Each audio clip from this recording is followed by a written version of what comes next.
Hello guys, कल हमने पढ़ा था लोधी वंश। क्या पढ़ा था? लोधी वंश। आज का हमारा टॉपिक है विजयनगर साम्राज्य। ठीक है गाइस, आज का हमारा टॉपिक क्या है? विजयनगर साम्राज्य। विजयनगर साम्राज्य से हमारे जितने भी प्रीवियस ईयरली क्वेश्चन होंगे, जो हमारे ईओ, पीजीएस और यूपीएससी, एसएससी, बीडीओ, इन सभी एग्जामों में आए, उन्हें हम सॉल्व करेंगे। ठीक है गाइस, चलिए हम स्टार्ट करते हैं। हमारा पहला क्वेश्चन है, क्वेश्चन हमारा, विजयनगर राज्य की स्थापना किसने की थी? तो विजयनगर राज्य की स्थापना किसने की थी गाइस? तो वो की थी हरिहर और बुक्का ने। किसने की थी? हरिहर और बुक्का में। कब की थी?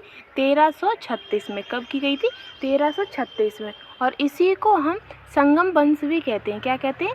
संगम वंश भी कहते हैं। ठीक है गाइस, हमारा नेक्स्ट क्वेश्चन है, नेक्स्ट है, विजयनगर राज्य के संस्थापक थे। तो विजयनगर राज्य के संस्थापक कौन थे? हरि और बुक्का। यानी कि विजयनगर राज्य की स्थापना किसने की थी? हरि और बुक्का में। और कब की थी गाइस? तो वो की थी 1336 में। और इनके पिता का नाम था, इनके पिता का नाम था, क्या कहते हैं? संगम। क्या था? संगम। इसी कारण इनके वंश का नाम भी संगम वंश पड़ा था। क्या पड़ा था? संगम वंश। ठीक है गाइस। और कब हुई थी विजयनगर राज्य की स्थापना? तो वो हुई थी 1336 में। किसने की थी? हरिहर बुक्का ने। हरिहर बुक्का के पिता का नाम क्या था? तो संगम था। इसी कारण इनके वंश का नाम क्या पड़ा था? संगम वंश। ठीक है गाइस, चलिए हमारा नेक्स्ट है, निम्नलिखित राज्यों में से दो भाइयों हरिहर तथा बुक्का किसकी स्थापना की थी? हरिहर तथा बुक्का ने किसकी स्थापना की थी? तो वो की थी विजयनगर राज्य की। किस राज्य की थी? विजयनगर राज्य की स्थापना की थी। कब की थी? 1336 में। कब की थी? 1336 में। नेक्स्ट है, इनमें से किसने कृष्णा नदी की सहायक नदी के तट पर एक नए नगर की स्थापना की और उस देवता के प्रतिनिधि के रूप में अपने इस नए राज्य पर शासन करने का दायित्व लिया, जिसके बारे में माना जाता है कि कृष्णा नदी से दक्षिण की समस्त भूमि उस देवता की है? तो वो किसने की थी? तो वो की थी हरिहर प्रथम ने। किसने की थी? हरिहर प्रथम ने। और कृष्णा नदी की सहायक नदी कौन सी है? तो वो है, कृष्णा नदी की सहायक नदी है तुंगभद्रा। कौन सी है? तुंगभद्रा। ठीक है गाइस, कौन सी नदी है इसकी सहायक नदी? तुंगभद्रा। और तुंगभद्रा के दक्षिणी तट पर उन्होंने विजयनगर राज्य की स्थापना की थी। और किसने की थी? हरिहर प्रथम ने। ठीक है गाइस, हमारा नेक्स्ट है, अपनी मधुरा विजय कृति में अपने पति की विजय अभियानों का वर्णन करने वाली कवयित्री कौन थी? तो वो गाइस थी गंगा देवी। कौन थी?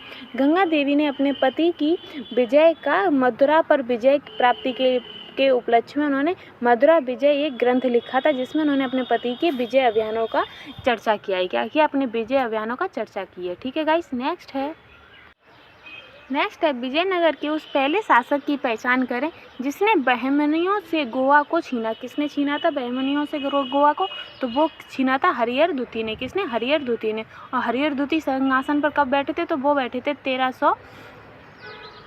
1377 में। कब बैठे थे? 1377 में। और उन्होंने महाराजाधिराज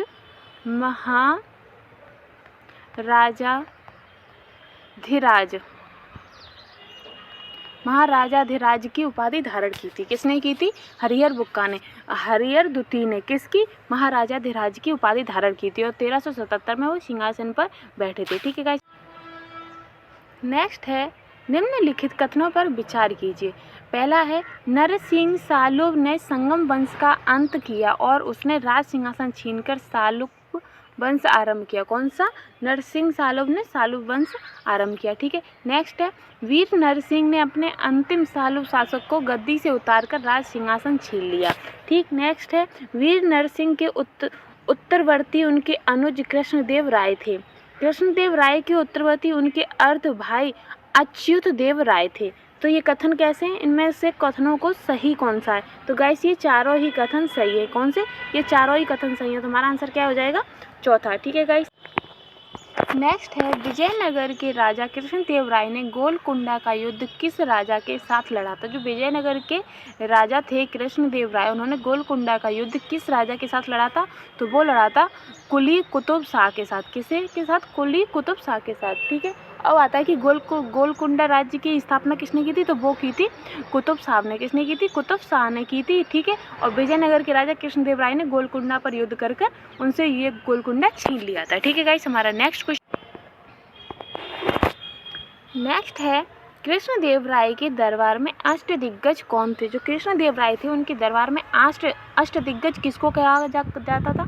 तो वो कहा गया था 8 तेलुगु कवि को। किसे कहा गया था? 8 तेलुगु कवि को। जो कृष्णदेव राय हैं उनके राज्यकाल को क्या कहते हैं? हम तेलुगु साहित्य का स्वर्ण युग भी कहते हैं। किसे? तेलुगु साहित्य का स्वर्ण युग भी कहते हैं। ठीक है गाइस। नेक्स्ट है, इनमें से किसे आंध्र भोज भी कहा जाता था? क्या वो कहा जाता था? आंध्र भोज। तो वो बोलते थे कृष्णदेव राय को। किसे? कृष्णदेव राय को। कृष्णदेव के शासनकाल को क्या कहते हैं? तेलुगु साहित्य का स्वर्ण युग भी कहा जाता है। क्या कहा जाता है? तेलुगु साहित्य का स्वर्ण युग भी कहा जाता है। ठीक है गाइस। और इनके इस शासनकाल में अष्टदिग्गज थे जो कि तेलुगु साहित्यकार थे। क्या थे? तेलुगु साहित्यकार थे जिन्हें अष्टदिग्गज भी कहा जाता है। नेक्स्ट है, अष्टदिग्गज किस राजा से संबंधित है? तो जो अष्टदिग्गज है वो किस राजा से संबंधित? तो वो है कृष्णदेव राय से। किसे? कृष्णदेव राय से। और कृष्णदेव राय ने क्या कहते हैं? आंध्र भोज की उपाधि धारण की थी। किसकी? आंध्र भोज की। किसकी? आंध्र भोज की उपाधि धारण की थी। और इन्हीं के शासनकाल में अष्टदिग्गज जो थे वो तेलुगु साहित्यकार थे। क्या थे? तेलुगु साहित्यकार थे। ठीक है गाइस। तो उन्हीं को अष्टदिग्गज कहा जाता है। अष्टदिग्गज किसे कहते थे? तेलुगु साहित्यकार को। ठीक है गाइस। नेक्स्ट है, प्रसिद्ध विजयनगर शासक कृष्णदेव राय के अधीन किस साहित्य का स्वर्ण युग था? किस साहित्य का स्वर्ण युग था? तो वो था तेलुगु साहित्य का। किसका? तेलुगु साहित्य का। कृष्णदेव राय के शासनकाल को ही क्या कहते हैं? साहित्य का स्वर्ण युग, तेलुगु साहित्य का स्वर्ण युग भी कहा गया है। ठीक है गाइस। कौन से साहित्य का? तेलुगु साहित्य का। ठीक है। और कृष्णदेव राय को आंध्र भोज की उपाधि भी धारण की थी इन्होंने। ठीक है। और कृष्णदेव राय के क्या कहते हैं जो शासनकाल था उसी में उनके शासन महल में क्या कहते हैं? अष्टदिग्गज भी थे। कौन थे? अष्टदिग्गज थे। अष्टदिग्गज कौन थे? तो वो तेलुगु साहित्य के 8 महान कवि थे। क्या थे? 8 महान कवि थे। ठीक है गाइस, जिन्हें अष्टदिग्गज कहा जाता था। ठीक है गाइस। नेक्स्ट क्वेश्चन है, नेक्स्ट है, कृष्णदेव राय ने किस नगर की स्थापना की थी? जो कृष्णदेव राय हैं उन्होंने किस नगर की स्थापना की थी? तो उन्होंने की थी नागलपुर की। किसकी? नागलपुर की उन्होंने स्थापना की थी। ठीक है। नेक्स्ट है, निम्न कथनों पर विचार कीजिए और दिए गए कूट का प्रयोग करते हुए सही उत्तर की पहचान कीजिए। तो पहला कथन है, विजयनगर के शासक कृष्णदेव राय ने अमुक्ता माल्यद ग्रंथ की रचना की थी। किस ग्रंथ की? अमुक्ता माल्य ग्रंथ की। ठीक है गाइस।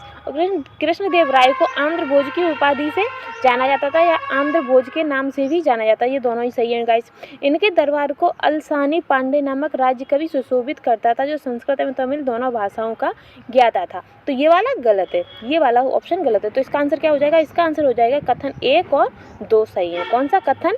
पहला और दूसरा सही है। कथन पहला दूसरा सही है। ठीक है गाइस। नेक्स्ट है विजयनगर का प्रसिद्ध हजारा मंदिर। कौन सा? हजारा मंदिर किसके शासनकाल में निर्मित हुआ था? तो वो हुआ था कृष्णदेव राय के शासनकाल में। किसके शासनकाल में? कृष्णदेव राय के शासनकाल में। अगर यही पूछ लेता है कि कृष्णदेव राय के शासनकाल में कौन सा मंदिर का निर्माण हुआ था, तो वो हुआ था हजारा मंदिर का। अगर पूछ लेता है कि हजारा मंदिर कहाँ पर स्थित है, तो वो है विजयनगर में। कहाँ पर है? विजयनगर में। ठीक है गाइस। तो इससे हमारे 3 क्वेश्चन निकल रहे हैं। ठीक है गाइस। नेक्स्ट है अब्दुल रजाक विजयनगर आया था। जो अब्दुल रजाक थे वो विजयनगर किसके शासनकाल में आए थे? तो वो आए थे देवराय द्वितीय के राज्यकाल में। किसके राज्यकाल में? देवराय द्वितीय के राज्यकाल में। और देवराय द्वितीय का राज्यकाल कब से कब तक था? तो इनका राज्यकाल था 1422 से 1446 तक। कब तक था? 1422 से 1446 तक। ठीक है गाइस। नेक्स्ट है फारसी यात्री अब्दुल रज्जाक भारत में किस राजा के शासनकाल में आया था? जो अब्दुल रज्जाक थे वो फारसी यात्री थे और किसके शासनकाल में आए थे? तो वो आए थे देवराय द्वितीय के शासनकाल में। किसके शासनकाल में? देवराय द्वितीय के शासनकाल में। और इनका शासनकाल चला था 1422 से 1446 तक। कब तक चला था? 1422 से 1446 तक। तो अब्दुल रजाक कौन थे? तो अब्दुल रजाक एक फारसी यात्री थे। कौन थे? फारसी यात्री थे। ठीक है। और ये किसके शासनकाल में आए थे? ये आए थे देवराय द्वितीय के शासनकाल में। अगर आपसे पूछ लेता है कि देवराय द्वितीय के शासनकाल में कौन सा फारसी यात्री आया था, तो वो आया था अब्दुल रजाक। ठीक है गाइस। कौन सा आया था? अब्दुल रजाक। ठीक है गाइस। क्वेश्चन एग्जामिनर आपसे किसी भी टाइप से क्वेश्चन घुमा के पूछ सकता है। आपको मेन पॉइंट ऑफ व्यू आपको ये लेके चलना है कि देवराय द्वितीय है और फारसी यात्री कौन है? अब्दुल रजाक है। ठीक है। आपको ये 3 पॉइंट बस याद रखने हैं और फिर क्वेश्चन चाहे कैसे भी घुमा ले, इन तीनों को अपने माइंड में रखो। ठीक है गाइस। नेक्स्ट है निकोलो कोटी कौन था? जो निकोलो कोटी थे वो कौन थे? तो वो एक इटली के यात्री थे जो उसने विजयनगर साम्राज्य की यात्रा की थी और विजयनगर साम्राज्य में जो भी कुछ घटनाएं थी, जो भी वहाँ पे ये त्यौहार मनाए जाते थे, जो भी शासन व्यवस्था थी, उन सब का विस्तृत वर्णन किया है। क्या किया? विस्तृत वर्णन किया। और उन्होंने एक उसमें लिखा है कि क्या कहते हैं, विजयनगर साम्राज्य में काफ़ी संख्या में दास पाए जाते थे। क्या थे? दास थे। दास या फिर गुलाम रखे जाते थे। क्यों? क्योंकि जो अपना ऋण लेते थे और ऋण को चुका नहीं पाते थे, तो जिनसे वो ऋण लेते थे वही लोग उन्हें अपना दास बना लेते थे। क्या करते थे? वही लोग उन्हें अपना दास बना लेते। इस तरीके से वहाँ पे जो दासों की संख्या थी वो बहुत ज़्यादा थी। ठीक है गाइस, हमारा नेक्स्ट क्वेश्चन है। नेक्स्ट है, वैदिक ग्रंथों के प्रसिद्ध भाष्यकार सायण निम्न में से किस एक काल के सक्रिय थे? तो प्रसिद्ध भाष्यकार कौन थे जो कि किस राज्य काल के थे? वो थे विजयनगर साम्राज्य के। किसके? विजयनगर राज्यकाल के। इसके विजयनगर राज्यकाल के। ठीक है गाइस, इसका ऑप्शन नेक्स्ट पेज पर है, इसलिए मैंने आपको यही बता दिया। इसका आंसर क्या होगा? विजयनगर का। ठीक है गाइस, नेक्स्ट है निम्नलिखित में से किसके राज्यारोहण को अब 500 वर्ष गुजर गए? कितने? 500 वर्ष गुजर गए। तो वो गुजर गए कृष्णदेव राय के। वो कृष्णदेव राय के 2008 में इनके राज्यकाल को, यानी कि इनके राज्य जो इनका राज सिंहासन हुआ था, तो उसके अब 500 वर्ष हो गए। कितने हो गए? 500 वर्ष हो गए थे 2008 में। कब? 2008 में। किसके? कृष्णदेव राय के। ठीक है, राज्यारोहण इनका जो राज तिलक हुआ था उसे अब कितना टाइम हो गया? उन्हें हो गया 500 वर्ष। ठीक है गाइस, हमारा नेक्स्ट क्वेश्चन है।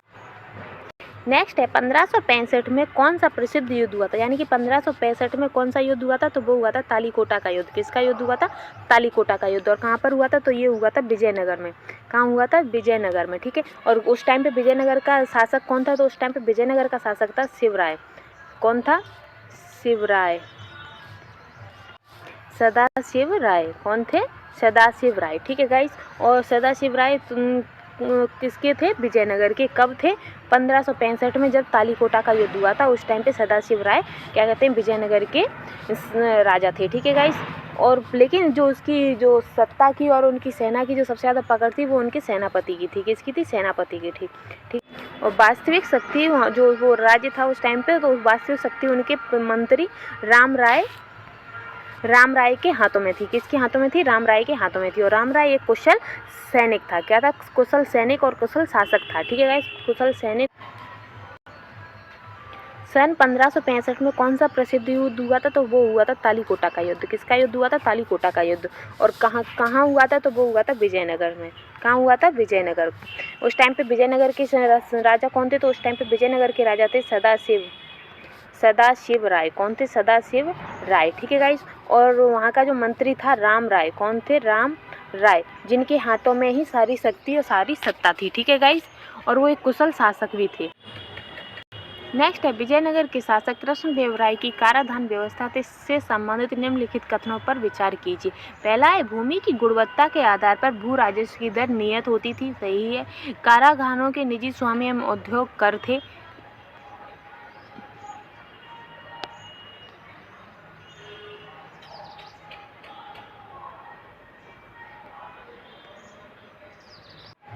ये दोनों। कौन सा होगा इसका आंसर? ये दोनों। ठीक है गाइस, ये दोनों। ठीक,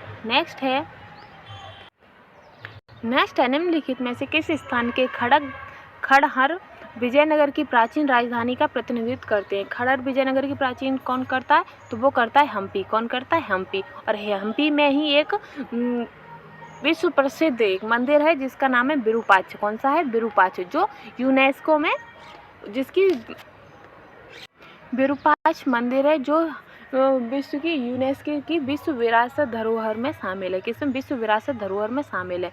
तो कहाँ पर है वो? हम्पी में। कहाँ पर है? हम्पी में। ठीक है गाइस, कहाँ है? तो वो है हम्पी में। कहाँ पर है? हम्पी में। ठीक है गाइस, नेक्स्ट है, विजयनगर साम्राज्य का अवशेष कहाँ मिलता है? जो विजयनगर साम्राज्य उसके साथ 6 अवशेष कहाँ मिलते हैं? तो वो मिलते हैं हम्पी में। कहाँ मिलते हैं? हम्पी में। ठीक है गाइस, और हम्पी में मिलते हैं हम्पी में ये एक यूनेस्को में विश्व विरासत स्थलों की सूची में शामिल है। कौन सा, क्या चीज़ शामिल है? तो वो है विरूपाक्ष का मंदिर। क्या है? विरूपाक्ष का मंदिर। ठीक है गाइस, जो विजयनगर जो कि यूनेस्को की विश्व विरासत स्थलों की सूची में शामिल है। ठीक है गाइस, नेक्स्ट क्वेश्चन है, नेक्स्ट है विजयनगर के किस शासक ने चीन के सम्राट के पास अपना राजदूत भेजा था? तो किसने भेजा था? तो वो भेजा था बुक्का प्रथम ने। किसने? बुक्का प्रथम ने। और बुक्का प्रथम ने विजयनगर की स्थापना कब की थी? तो वो की थी 1336 में। ठीक है गाइस, कब की थी? 1336 में। और इन्होंने क्या कहते हैं विजयनगर की स्थापना और उस पर विजय प्राप्त करने के लिए अपने गुरु विद्यायन तथा क्या कहते हैं वेदों के प्रसिद्ध अपने गुरु विद्यारण्य एवं वेदों के प्रसिद्ध भाष्यकार सायण से प्रेरणा ली थी। किससे प्रेरणा ली थी? अपने गुरु विद्यारण्य से और क्या कहते हैं वेदों के महान भाष्यकार सायण से इन्होंने प्रेरणा ली थी। ठीक है गाइस, नेक्स्ट है तेलुगु कवि श्रीनाथ किसके दरबार में थे? जो तेलुगु कवि श्रीनाथ थे वो किसके दरबार में थे? तो वो थे देवराय द्वितीय के दरबार में। किसके दरबार में? देवराय द्वितीय के दरबार में। ठीक। नेक्स्ट है किसके राज्य में कल्याण मंडप की रचना मंदिर निर्माण का विशिष्ट अवलक्षण था? क्या? कल्याण मंडप। तो वो थे विजयनगर राज्य। कौन थे? विजयनगर राज्य। विजयनगर राज्य की स्थापना किसने की थी? हरिहर बुक्का ने। किसने की थी? हरिहर बुक्का ने। ठीक है। नेक्स्ट है प्रसिद्ध विट्ठल मंदिर जिसके 56 तक्षित स्तंभ संगीतमय स्वर निकलते हैं कहाँ अवस्थित है? तो वो अवस्थित है हम्पी में। कहाँ पर है? हम्पी में। ठीक है गाइस, कौन से? संगीतमय। कौन सा? तक्षित स्तंभ। कितने हैं? 56। और मंदिर कौन सा है? विट्ठल मंदिर। कौन सा मंदिर है? विट्ठल मंदिर। ठीक है गाइस। तो हमारा विजयनगर साम्राज्य यहीं समाप्त होता है। ठीक है गाइस, तो कल का हमारा टॉपिक रहेगा दिल्ली सल्तनत प्रशासन। कौन सा? दिल्ली सल्तनत का प्रशासन। ठीक है गाइस, तो चलिए आज के लिए इतना ही। कल हम फिर अपने नए टॉपिक के साथ दिल्ली सल्तनत प्रशासन के साथ उपस्थित होंगे। तब तक के लिए टाटा, बाय बाय।